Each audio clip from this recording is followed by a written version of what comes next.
우리 옆에 있는 분들 한번 인사 한번 하겠습니다. 사랑하고 축복합니다.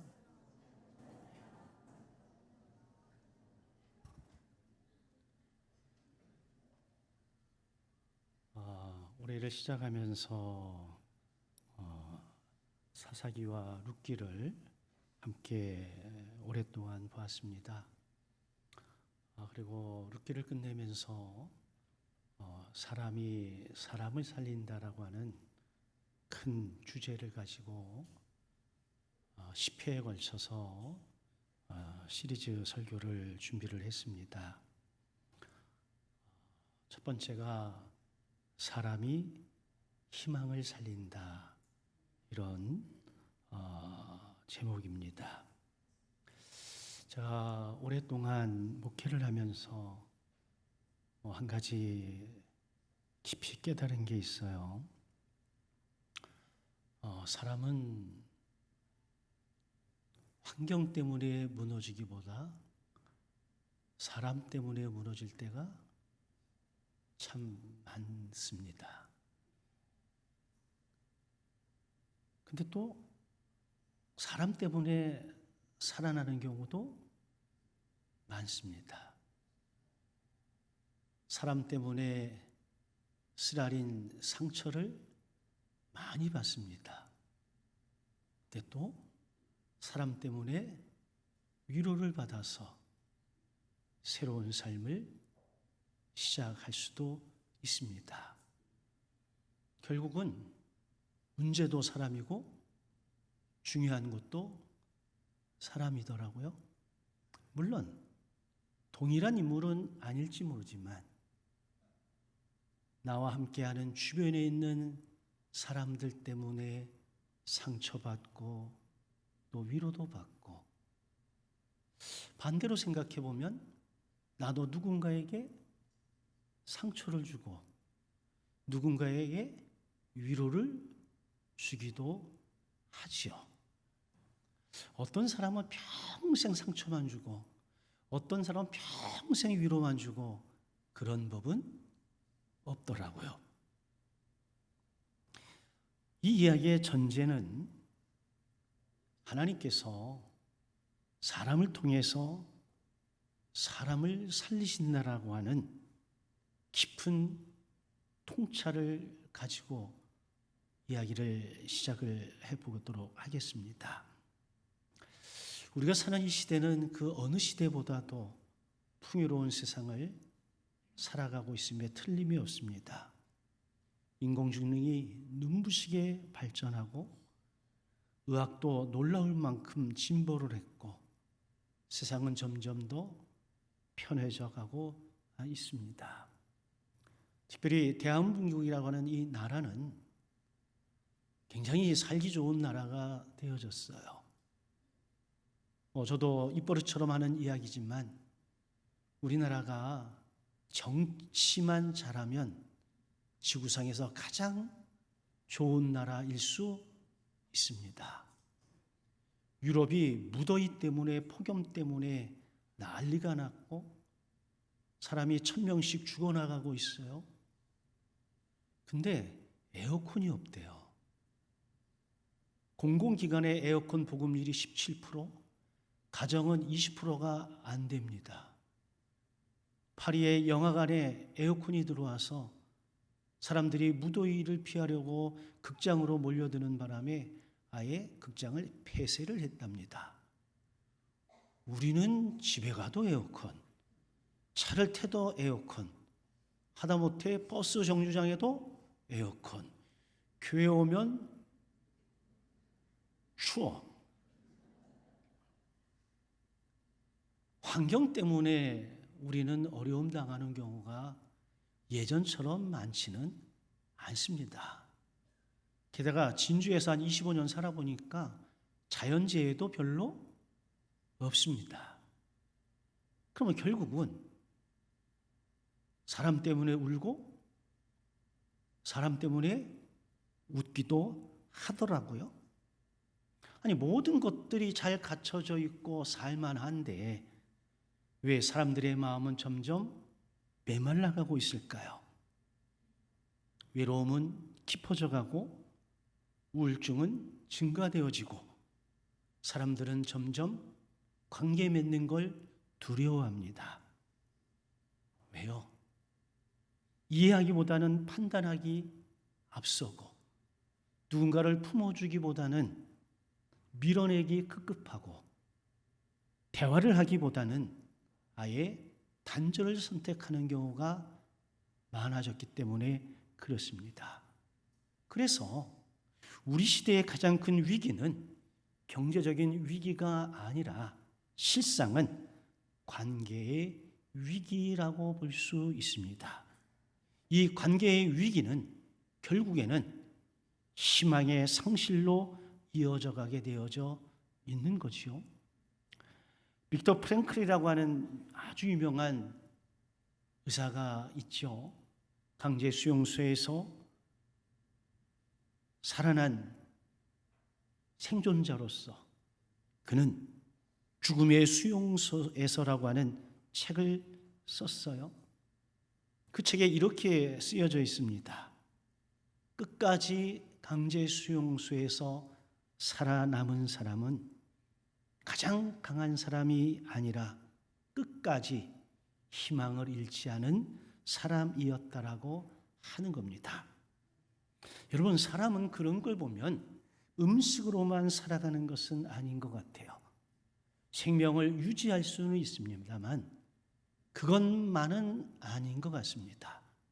어떤 상황, 어떤 여건 속에서도 우리에게 희망이 있다면 우리는 그 희망으로 하루하루를 버텨내며 살아갈 수 있겠지요.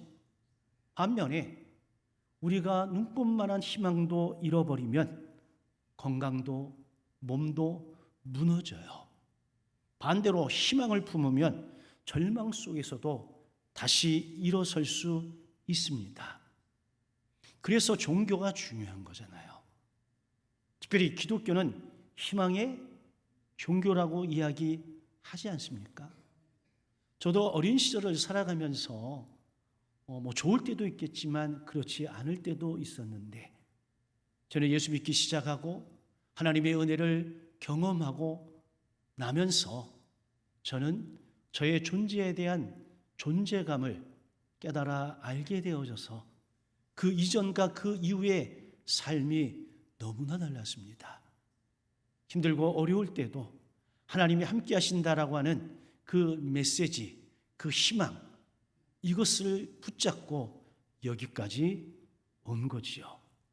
그래서 오늘 우리에게 가장 필요한 것은 돈보다는 희망이고 성공보다도 희망이고 환경의 변화보다도 희망의 회복이 더 절실하게 필요한 것 같습니다. 궁극적으로는 하나님 나라에 대한 소망이 오늘의 삶을 견디고 버티고 이겨낼 수 있도록 만들기도 하는 거지요. 그렇다면 이런 질문이 가능하지 않을까요? 그러면 그 희망 어디에서 오는 것일까?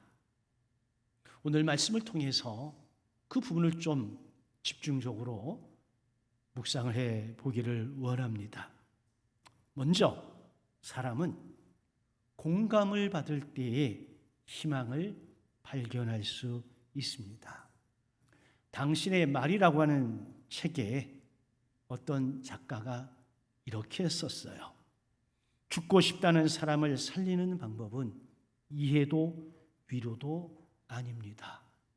공감입니다. 공감은 상대방의 기쁨과 슬픔에 대해 자신도 같은 감정을 가지는 겁니다. 공감은 마음 밖에 있어서는 느낄 수 없는 것이기에 마음속으로 들어가야만 합니다. 그렇지요. 우리는 누군가를 이해한다라고 할 때에 동병상련, 이심전심 이런 말을 쓰지 않습니까?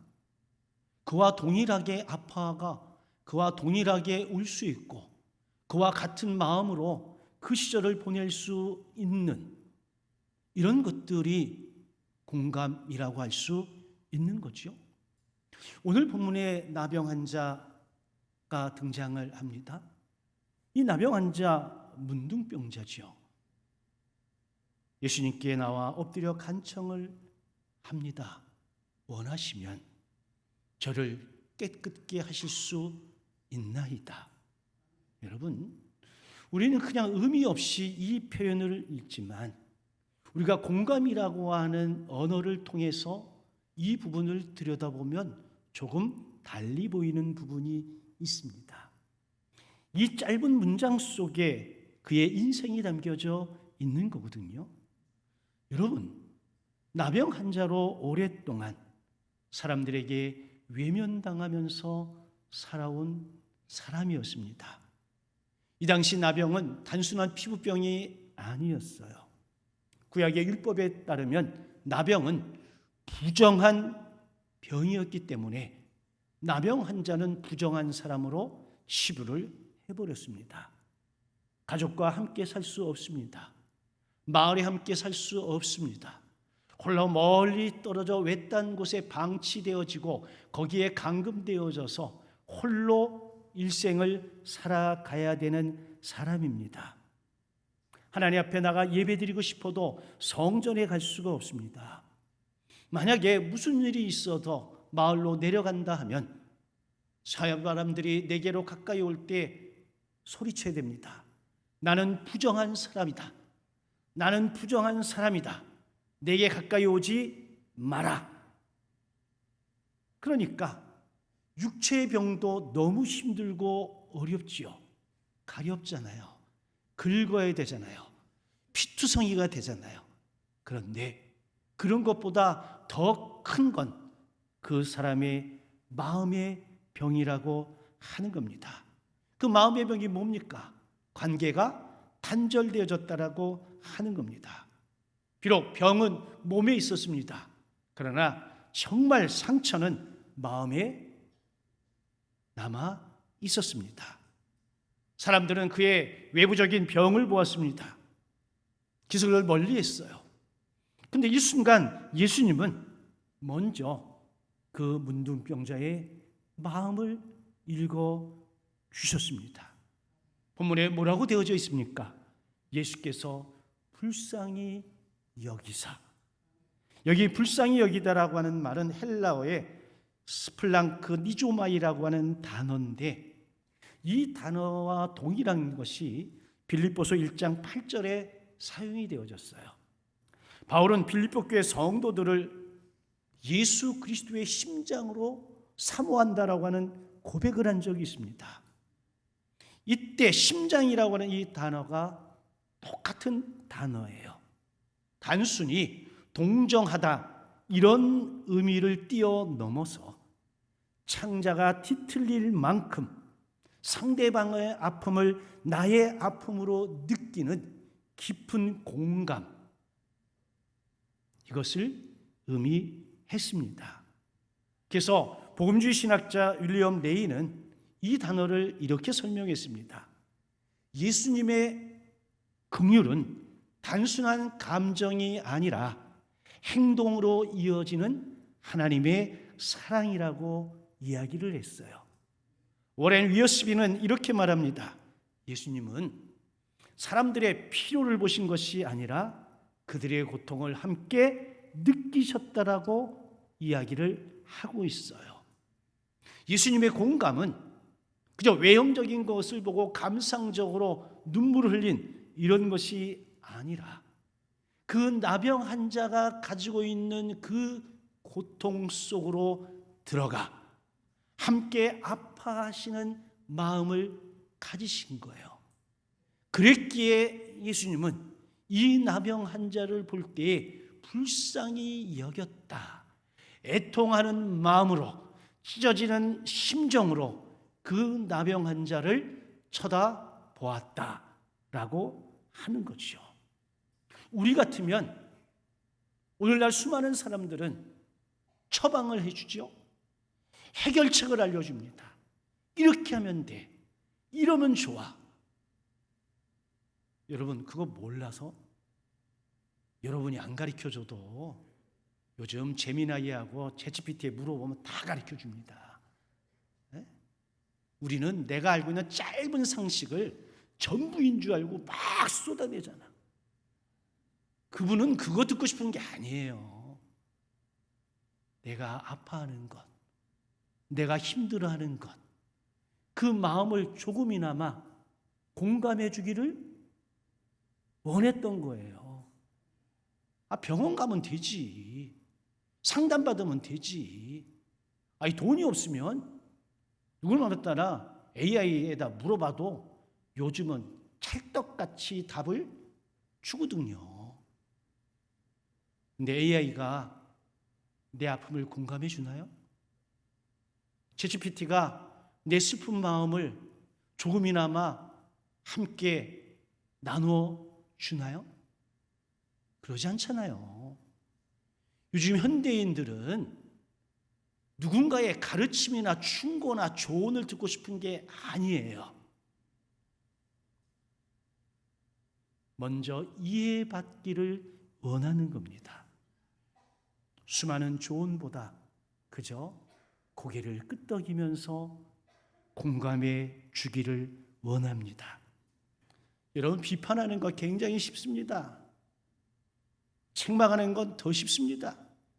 그러나 경청을 해주는 것은 굉장히 어렵습니다. 어떤 분이 저를 찾아왔습니다. 오랫동안 자신의 이야기를 쏟아냈어요. 저는 들어만 줬습니다. 그러셨어요. 그랬겠네요. 저도 그런 적이 있었는데 속상하셨겠다. 저 그거밖에 안 했습니다. 근데 그분이 눈물을 펑펑 흘리고 눈물을 닦으시며 나가시면서 저에게 한마디 했습니다. 목사님, 다 해결되었습니다. 누가 해결했어요? 본인 스스로가 해결을 한 거예요. 그분은 저에게 가르침 받기 위해 온 게 아니라 저에게 자신의 이야기를 하고 싶어서 오신 거예요. 저는 그 이야기를 들어줬을 따름이고 공감되어지는 부분이 있어서 그랬군요. 그러셨겠네요. 저도 그런 적이 있는데 마음이 많이 아프셨겠어요. 심리학자 칼 로저스는 이런 말을 해요. 사람은 이해받는 순간 변화되기 시작합니다. 그런데 이 말은 성경의 진리와도 맞닿아 있는 거예요. 예수님께서 먼저 공감하셨어요. 이 공감이 치유의 문을 열어 놓은 거예요. 그래서 공감은 사람을 살리는 첫 번째 언어입니다. 그리고 희망은 바로 이 공감에서부터 시작이 되어집니다. 예수님께서 나병 환자에게 희망을 주시고 그 희망은 그의 삶을 다시 일으켜 세워 주었습니다. 아주 오래전 하나님께서 저에게 이렇게 말씀하신 적이 있었습니다. 영간아, 내가 너의 눈물을 안다. 저는 그때 지옥을 경험하고 있었고 살아생전에 그런 경험을 해본 적이 없는 마음의 큰 고통을 겪고 있을 때예요. 근데 찬양하고 기도하는 가운데 하나님이 분명히 저에게 음성으로 들려주신 겁니다. 영간아, 내가 너의 눈물을 안다. 무슨 얘기예요? 내 아픔도, 내 슬픔도, 내 말 못할 사정도 내가 다 안다는 거잖아요. 이게 공감이에요. 그리고 저는 환경도 변하지 않고 사람도 바뀌지 않았어. 여전히 상황은 똑같은데 제 마음에는 평안이 찾아왔습니다. 이게 공감의 능력이에요. 그러고 나서 제 마음 가운데 희망이 생기기 시작을 했습니다. 어떤 희망? 하나님이 나와 함께 하신다. 하나님은 이제부터 내 편이시다. 저와 여러분들에게 이런 은혜가 넘쳐나기를 주의 이름으로 간절히 축원합니다. 두 번째, 사람은 사랑의 손길을 경험할 때에 다시 회복하고 일어설 수 있습니다. 본문에 아주 감동적인 장면이 지나갑니다. 예수께서 불쌍히 여기셨다. 공감을 하셨다. 그러고 난 다음에 손을 내밀어 그에게 대셨대요. 마가는 성경이 기록하면서 이 순서를 우연히 아무렇게나 아닙니다. 아주 정확하고 디테일하게 묘사를 했습니다. 예수님은 말씀으로 얼마든지 문둥병을 치유할 수 있습니다. 그런데 먼저 뭘 내미셨다? 손을 내미셨다라고 하는 겁니다. 먼저 치유해 주신 것이 아니라 먼저 그를 만져 주셨다라고 하는 겁니다. 여러분, 피부의 접촉도 언어입니다. 여러분, 사랑하는 사람끼리 사랑해 안 하고 그저 손만 꼭 잡아도 느낀다 못 느낀다? 일부 때도 그러더니 손을 안 잡아봤네. 그래서 제가 동남아 이렇게 뜨거운 나라에 가서 보면 우리같이 나이 든 사람은 손을 안 잡는데 이 젊은 애들은 그 뜨거운 데도 부둥켜 안고 손을 잡고 난리가, 그런 난리가 없어. 근데 이해는 해. 그게 중요한 게 아니었거든. 어린아이가 태어났습니다. 어린아이의 언어는 여러분 피부 언어입니다. 엄마나 아빠나 주변 사람들이 볼을 비비고 막 이거 이게 여러분 아이에게는 사랑받고 있다라고 하는 언어인 거예요. 그래서 이 피부 언어가 굉장히 소중한 겁니다. 제가 얼마 전 얘기했잖아요. 저 어렸을 때 배 아프면 우리 어머니가 그랬어. 배 까고 손으로 만져줬다니까. 이게 피부 언어잖아요. 여러분, 예수님께서 이 사람의 질병을 즉시 치유하지 않으시고 먼저 손을 내밀어 만져주셨다. 그 당시 입장에서 문둥병자를 정상적인 사람이 스스로 만져주는 법은 세상에 없습니다. 레위기 율법에 의하면 나병 환자는 부정한 사람이기 때문에 그 부정한 사람에게 접촉하면 나도 뭐가 돼요? 부정한 사람이 되는 거예요. 게다가 옛날에는 나병은 전염된다 그래서 그 사람 주변에 얼씬도 하지를 않았습니다. 그래서 가족도 친구도 모든 사람들이 그를 피한 것 아니겠어요? 아마 이 나병 환자는 수년 아니면 수십 년 동안 사람의 온기를 경험해 보지 못했을 거예요. 그런데 예수님이 자신의 몸에 손을 대는 그 순간, 제가 추측하건대 그렇게 기다리고 그렇게 사모하고 그렇게 원했던 사람의 따뜻한 온기를 경험해 보지 않았을까요?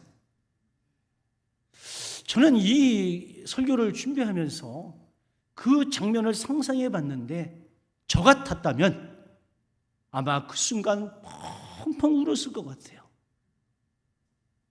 그 냉랭한 삶을 살았는데 어느 순간 예수라는 사람이 와서 자기의 아픔을 이해하고 공감해 주면서 자기에게 손을 댈 때 그 따뜻함, 내가 그렇게 그리워했던 사람의 온기를 경험할 때에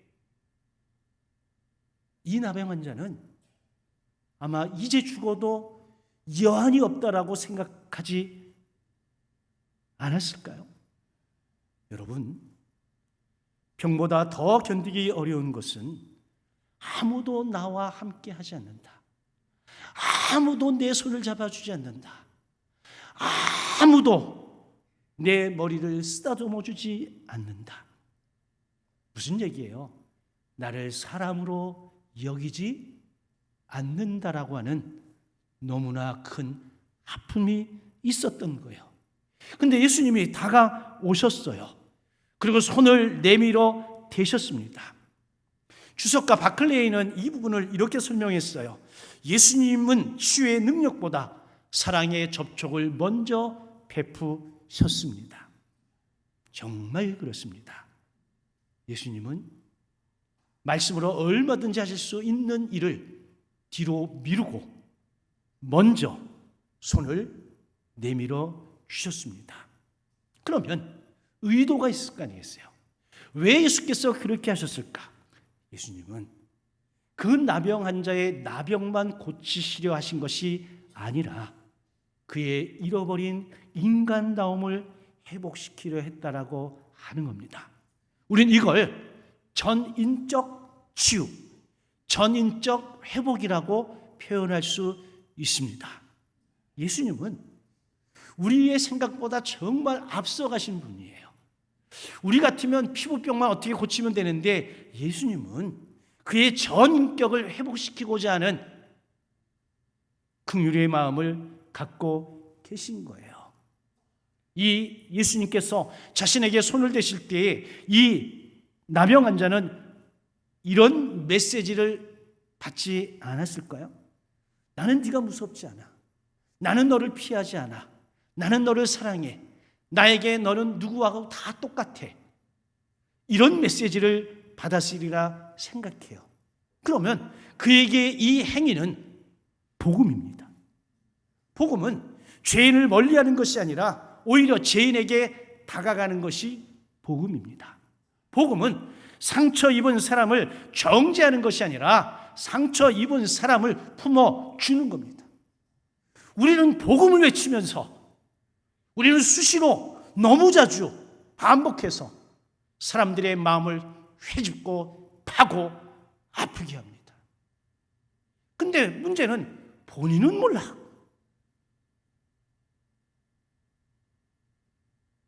어떻습니까?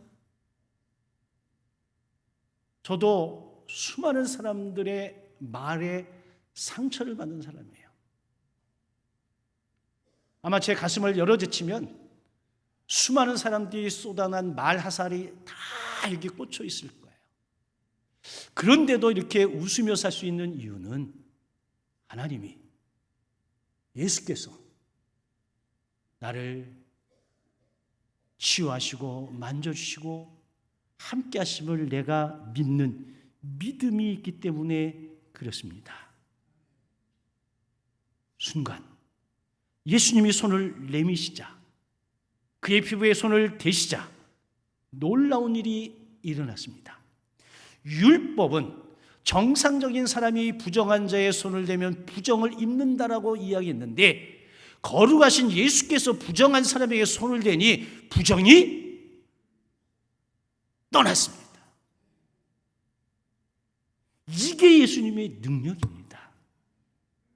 예수의 거룩이 부정을 완벽하게 삼켜버렸습니다. 예수의 생명이 그의 죽음을 완전히 이겨버렸습니다. 예수의 사랑이 나병 환자의 절망을 온전히 덮어버렸습니다. 그래서 어느 신학자는 예수님의 거룩은 부정에 의해 오염되는 것이 아니라 오히려 부정을 정결하게 만드는 거룩이라고 설명을 했습니다. 오늘 저와 여러분들이 이 예수님의 거룩을 덧입기를 주의 이름으로 간절히 축원합니다. 이게 복음이라니까요. 예수의 능력이 죄를 덮고 예수의 능력이 우리의 질병으로부터 자유해 하고 예수의 능력이 우리를 사망의 법에서 생명의 법으로 건져내 주시는 거예요. 이게 하나님의 나라이죠. 여러분, 오늘날 수많은 사람들이 보이지 않는 나병을 앓고 있을 수 있습니다. 실패, 이혼, 사별, 우울과 불안, 자녀 문제, 경제적인 어려움, 이것 때문에 힘들어하고 마음 아파하는 이들이 있습니다. 이 자리에도 표정은 웃고 있지만 속으로 울고 있는 분들이 있을 수 있습니다. 이들에게 가장 필요한 것은 충고도 조언도 아닙니다. 가르침도 아닙니다. 그저 따뜻한 온기, 따뜻한 마음, 이 정도만 해도 여러분 해결되지 않을까요? 오늘날 교회를 찾아 나오는 많은 분들이 교회 프로그램보다는 교회의 따뜻한 정서, 따뜻한 온기를 바라고 있다라고 저는 믿습니다. 우리 진주성결교회와 우리 모든 성도들이 이런 공동체를 함께 이루어가기를 주의 이름으로 축원합니다. 마지막 세 번째, 사람은 내가 나라는 존재를 인정받을 때 새로운 삶을 살아갑니다. 예수님께서 나병 환자에게 손을 대시며 내가 원하노니 깨끗함을 받으라 라고 이야기를 하고 있습니다. 여기서 한 가지 중요한 것은 깨끗함을 받으라 이전에 내가 원하노니. 여러분, 지금까지 나병 환자를 찾아온 사람은 아무도 없습니다. 관심을 가진 사람도 없습니다. 근데 예수님은 내가 원한다는 거예요. 네가 치유가 되어져서 병에서 나음을 입어서 원래의 상태로 인간적인 삶을 살아가는 건 누가 원한다는 거예요? 예수님이 원하신다는 거예요. 이 이야기를 통해서 이 나병 환자는 자신의 존재감을 다시 한번 생각을 했을 거예요. 여러분, 이건 엄청난 은혜입니다. 다른 사람은 다 외면하고 버려도 나는 너를 원해. 이런 이야기 아닐까요? 여러분, 복음은 병든 사람을 고치는 것에 끝나지 않습니다. 복음은 버림받은 사람을 다시 하나님의 자녀로 회복을 시키는 거예요. 그래서 예수님은 이 나병 환자의 나병만 고친 것이 아니라 나병 환자의 전 인격을 치유하시고 회복시켜 주신 거예요. 이 은혜가 너무 감동적이고 감사해서 예수님이 경고하셨음에도 불구하고 이 사람은 가족에게로 마을에 들어가서 만나는 모든 사람들에게 뭐 했습니까? 증언을 했습니다. 제사장에게서 나병이 완전히 치유받은 것으로 인정받고 난 다음에 동네방네 사람을 찾아다니면서 예수가 나를 치유했다라고 증언하며 감사의 이야기를, 스토리를 쏟아냈습니다. 오늘 우리의 감사의 스토리는 뭘까요? 여러분들이 만나는 사람들에게 내가 예수 만난, 예수께로부터 받은 은혜, 어떤 스토리로 감사를 표현하고 계실까요? 감사절에 물질을 하나님 앞에 마음을 담아 드리는 것도 물론 소중한 이야기이지만 내 삶에 역사하신 주님에 대해서 감사의 스토리를 가지고 그 스토리를 증언할 수 있다라고 한다면 또 다른 누군가가 회복되고 살아나지 않을까요? 바라기는 저와 여러분 모두가 서로 공감하고 서로 존중하면서 희망을 살려 모두가 함께 순례자의 길을 갈 수 있기를 주의 이름으로 간절히 축원합니다. 아멘.